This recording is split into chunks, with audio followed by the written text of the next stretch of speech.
originality, and then what is important is we'll tell our story the best way that we should tell it.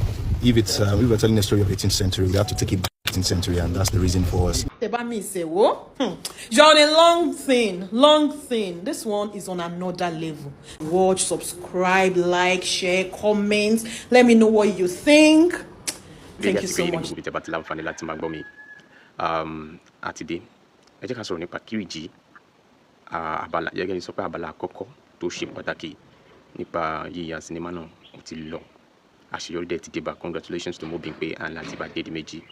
Now, after 62 days of production with over 500 crew members and 6,000 cast members, the Adedimejis aim to bring a significant Yoruba historical story to the big screen. Filming has officially wrapped for KIRIJI, the Adedimejis' upcoming Yoruba epic.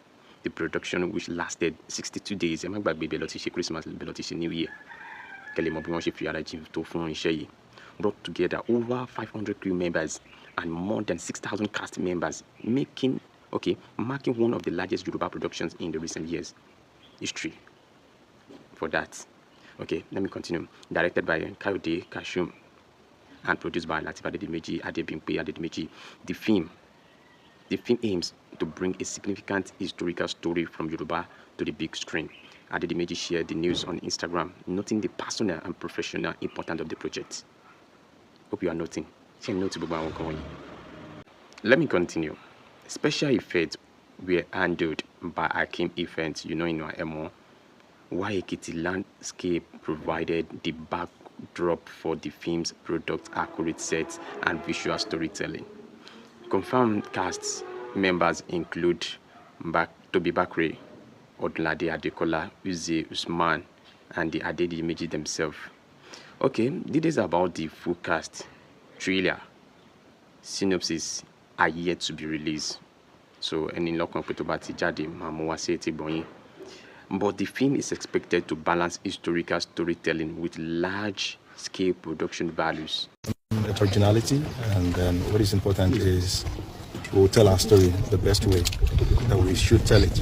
If it's if we're telling a story of 18th century, we have to take it back to 18th century, and that's the reason for us building. We could have decided to use existing villages and all of that, but they won't be able to depict what we are trying to pass out to the general world. That's why we are giving it our all to make sure that we it right and we do it right, so that the people can see that even if you don't read it, when you watch the film, you can attach yourself to your roots, and that's what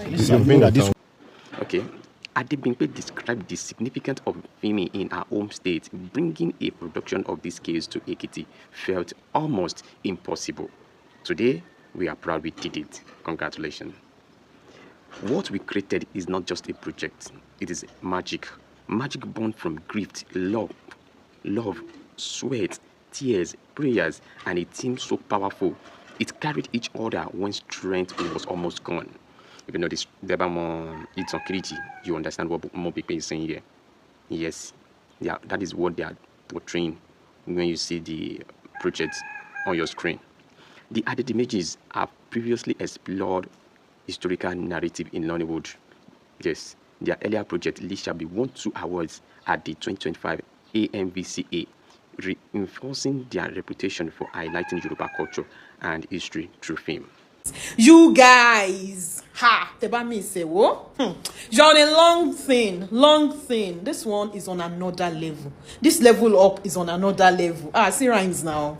Guys, Eboko Lofa, Eboko Jino. You know how we do it. Like, share, comment. Let me know what you think. Thank you so much. That has been said. Film KIRIJI, Lati, the one. We have 62 days, and according to my own strength, I was able to follow up, and I see the dedication, I see the perseverance, I see the commitment. The support was there for Lateef Adedimeji and Mobimpe. KÍJIRI 6,000 in terms of feeding. In your Meji, over 500 crew members.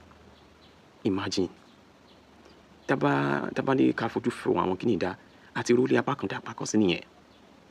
One thing about this project like wọ́n mú wa lọ sínú ìtàn, wọ́n jẹ́ ká mọ̀ pàtàkì ìtàn, wọ́n jẹ́ ká mọ̀ bá a ṣe lè mú wá fún àwọn ènìyàn. Wọ́n ní tọmọdé ò bàbá tàn á bá àrọ́bá dẹ̀ rí bàbá ìtàn. For me, I can't wait kí fíìmù yìí jáde so that we can learn one or two things. Wọ́n ní ogun tó pẹ́ jù, òun ní ogun KÍJIRI. Ọ̀pọ̀ ẹlòmíì kọ́ òun gbọ́ lórí ìfẹ́ ni, kò mọ kúlẹ̀kúlẹ̀ àwọn nǹkan tó ṣẹlẹ̀ tó fi di wípé wọ́n kàn ń gbé lórí ìfẹ́. Àwọn kankan wà tó sì ṣókùnkùn tó jẹ́ pé wọ́n sọ fún wa bóyá ẹ̀yin ti gbọ́. Ẹ jẹ́ ká wo KÍJIRI tó bá jáde, bá ṣe mọ oríṣiríṣi àwọn nǹkan nípa Lísàbí nìyẹn nígbà tí Lísàbí jáde. Till now, people still give kudos, credit to Lateef Adedimeji and his wife Mobimpe for giving us Lísàbí. Ẹni tó wá ṣe Lísàbí, àwọn tó ṣe Lísàbí, mo mọ̀ pé KÍJIRI yìí with the help of ìjọba ìpínlẹ̀ Èkìtì and the likes of Ọdún Adékọ́lá, mo rí Tóbi, mo rí Johnson, mo rí àwọn èèyàn jankan-jankan nínú location yẹn. Akim Effect was extraordinary on this one. Expect something wow. Lateef Adedimeji ó fi ara jìn. There's this particular person to share conversation with Lateef Adedimeji on social media, and he also did well. Emma rí àwọn clue ìjà. Expect war, expect actions, expect love, sweat. Like Mobimpe just said, KÍJIRI is not just anyhow film. It is something that is taking us back to our roots. Wọ́n fẹ́ jẹ́ ká mọ bí nǹkan yẹn ṣe ṣẹlẹ̀ gangan. Wọ́n ló ogun tó pẹ́ jù ni. Kí ni ipa àwọn òyìnbó? Báwo ló ṣe ṣẹlẹ̀ gangan tí àwọn méjèèjì fi àwọn tó ń kojú ìjà sí wọn, kí ló dé tí wọ́n ṣe padà jọ̀wọ́ ara wọn sílẹ̀? So many things attached to KÍJIRI that we need to be patient.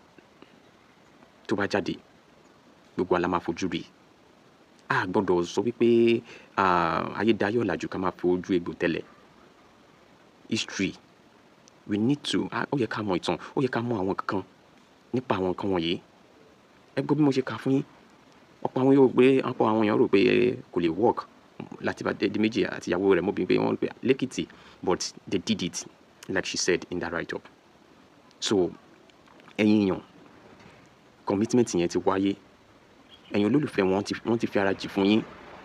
Wọ́n ti fi ara da àwọn nǹkan tó yẹ kí ẹ lè fi sọ wípé yes, àwọn couple méjèèjì yìí, they are giving us. Wọ́n jẹ́ ká máa, why I like them is that they are different. They are taking us back to our root. Wọ́n mú ìtàn yẹn lókùnkúndùn. Wọ́n tẹ̀ ń sọ bí agbára wọn ṣe ká sí. Èmi dẹ̀ appreciate nǹkan tí wọ́n ń ṣe yìí. Wọ́n fi ọwọ́ sowọ́pọ̀.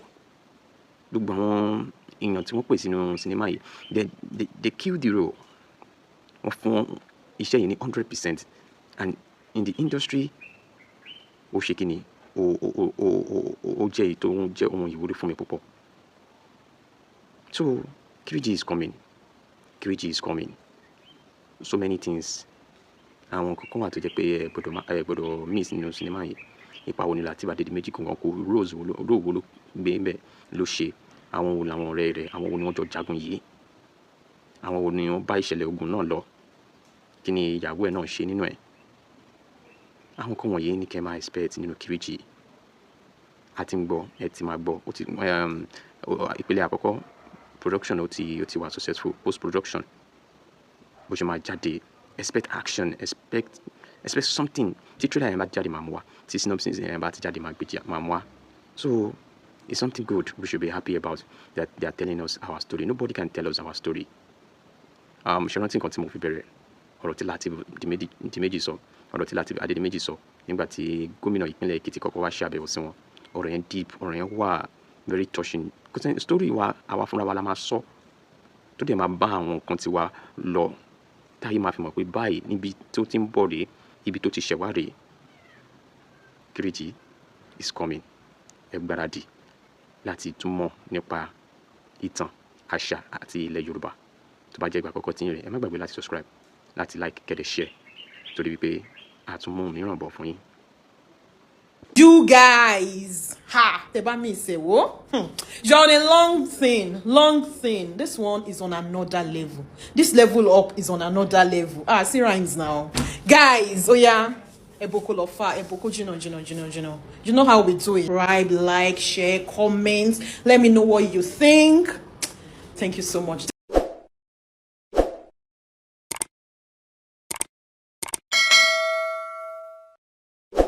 Ọ̀tẹ̀ ló ń jẹ́ ló ń pè ọ́ kò sẹ́ni tí ò lórúkọ tiẹ̀ àti wípé ọmọ kì í gọ̀ títí sẹ́ẹ̀ kó gbàgbé orúkọ ara rẹ̀. Ààfin tèmi ò nílò ìdánimọ̀ lọ́jà tó bá dọ́jà báyìí wọ́n á mọ̀ bó dọ́jà ni. Èmi tí ń tòótọ́ Samuel Owóyẹmí fẹ́lẹ́fẹ́lẹ́ láyé lórúkọ mi, fẹ́lẹ́ ní gbogbo èèyàn mọ̀ mí sí. Èmi náà kọ́ Ọlọ́run ọba òkè ló fún mi ṣe ní gbogbo ìgbà.